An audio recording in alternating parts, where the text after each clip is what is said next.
Indeed, crime is up in cities like New York, where 1 week in July saw a 277% rise in shootings compared to the same time last year. The Chicago Sun-Times reporting that yesterday alone saw 13 people wounded in shootings across Chicago. And in Minneapolis, homicides up 94% from this time in 2019. This comes as America's prisons are releasing more and more inmates, some convicted of violent crimes over COVID-19 concerns. For example, in California, Tarabia Williams, who was sentenced to 84 years to life in prison for first-degree murder in 2001, is now out of prison.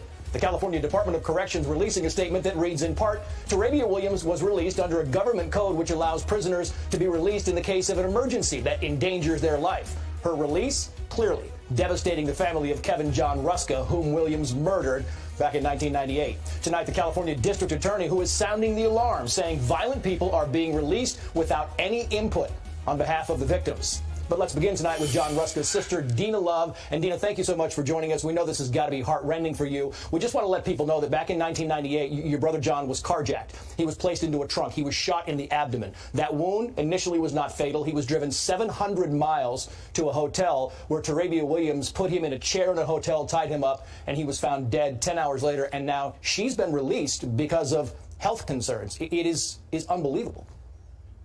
It's absolutely devastating and mind-boggling that this has happened. And here we are, 22 years after his horrific murder, and we're right back to it. We're right back in that same place that we were 22 years ago. Yeah, and you know, it's I think important to note that Tarabia Williams did not know your brother. She never gave a reason for doing what she did. I want you to listen to California Governor Gavin Newsom saying this about the families of inmates. Watch. I just want folks to know, advocates for urgency, to know your voices are being heard, for family members or loved ones in those facilities, to know your voices are being heard, and know that we are committed to meeting our responsibilities. It's got to be extremely frustrating when you hear about the families of the inmates and the concerns for them. And what about the families of the victims, for the people who were victimized by the people who are being released because of COVID-19 concerns?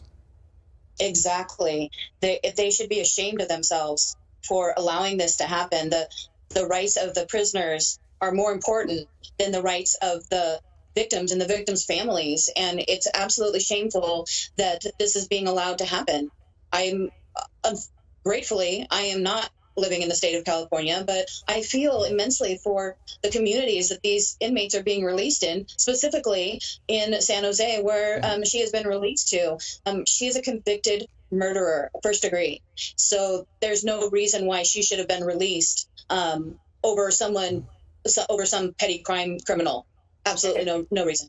And the environment, Dina, that we're dealing with here in California and Sacramento, the Sacramento Bee kind of really backed up Governor Gavin Newsom, and it wrote, quoting here, Newsom must now pursue bold and unprecedented solutions to address this unfolding humanitarian disaster, meaning COVID in prisons and jails. If he fails to act, the governor who sought to end the death penalty may end up overseeing the execution by pandemic of more prisoners than any governor in modern history.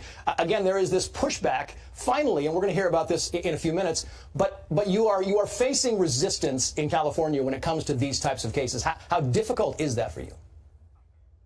You know, when you've had your loved one brutally murdered, then let's talk. You know, 22 years of this heart-wrenching trauma that our family has gone through. It's not as if he died of old age or in a car accident somewhere or some sort of accident. He was intentionally murdered. She had no remorse.